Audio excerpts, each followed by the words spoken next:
अस्सलाम वालेकुम दोस्तों, हज़रत यूसुफ़ अलैहिस्सलाम को जब इसका इल्म हुआ, यानी कि उनको जब ज़ुलेखा ने फंसाना चाहा, उनके ऊपर इल्ज़ाम लगाया और वो फिर सबसे कह रही थी कि मैं हकीकत में इसको चाहती हूँ, अगर इसने मेरी मोहब्बत को ठुकरा दिया तो मैं इसको कैद करवा दूँगी। और जब इस बात का इल्म हज़रत यूसुफ़ अलैहिस्सलाम को हुआ तो उन्होंने अल्लाह ताला से दुआ किया कि आय अल्लाह, तू ही मुझको बचा सकता है। अगर मैं इन औरतों के फ़रेब में आ गया तो मैं जाहिलों में से हो जाऊंगा।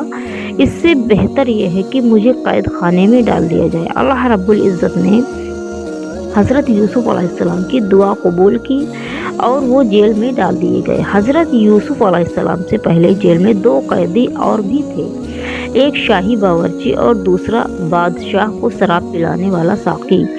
इन दोनों के खिलाफ इल्ज़ाम ये था कि उन्होंने बादशाह को जहर देने की कोशिश की है। हज़रत यूसुफ़ अलैहिस्सलाम जेल में कैद थे और अल्लाह की बातें बताते रहे सबको और खुदा का पैगाम पहुंचाते रहे।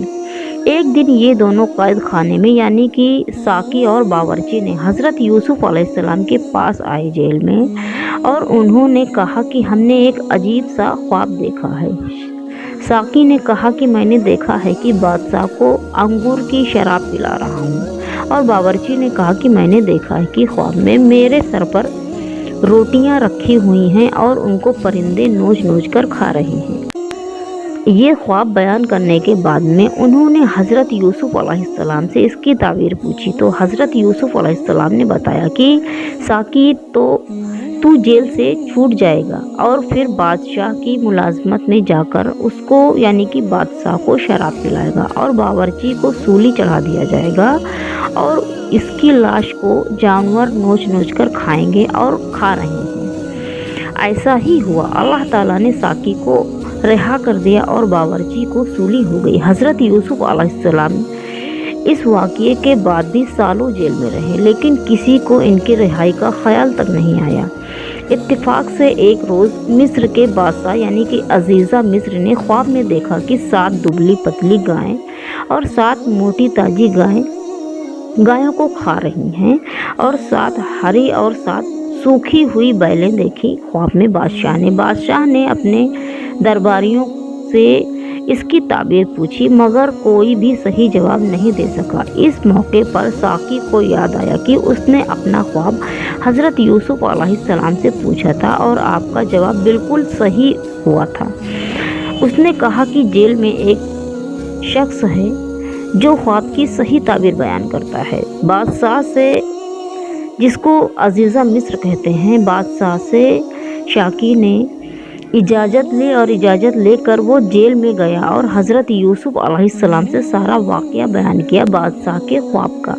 हज़रत यूसुफ़ अलैहिस्सलाम ने फरमाया कि इस ख्वाब की ताबीर ये है कि 7 साल मुल्क में खूब गल्ला पैदा होगा और 7 साल सख्त कतह पड़ेगा, यानी कि सूखा पड़ जाएगा, और फिर 1 साल ऐसा आएगा जिसमें खूब बारिश होगी और गल्ला होगा। जब उस शख्स ने बादशाह को जाकर ये खबर सुनाई तो बादशाह ने कहा कि हज़रत यूसुफ़ अलैहिस्सलाम को बुलाया जाए।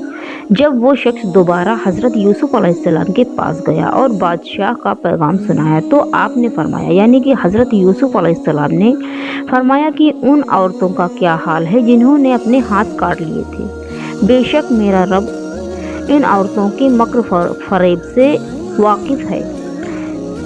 उस शख्स ने कहा कि बादशाह ने उन औरतों को बुलाकर पूछा था तो उन्होंने कहा कि हमने हज़रत यूसुफ़ अलैहिस्सलाम में कोई बुराई नहीं देखी है। ये देखकर, यानी कि जब उन औरतों ने हकीकत कबूल कर ली और सच्चाई बयान कर दी तो ये देखकर ज़ुलेखा भी बोली कि अब जबकि हक ज़ाहिर हो गया है, सच बात यह है कि मैंने हज़रत यूसुफ़ अलैहिस्सलाम को वरगलाया था और वो बिल्कुल सच्चा और नेक और ईमानदार शख्स है। इस बात से बादशाह को यकीन हो गया कि हज़रत यूसुफ़ अलैहिस्सलाम अल्लाह के नेक और सच्चे बंदे हैं। दोस्तों, इस तरह से हज़रत यूसुफ़ अलैहिस्सलाम जेल से रिहा हो गए और उसके बाद में बादशाह के पास आए थे आप।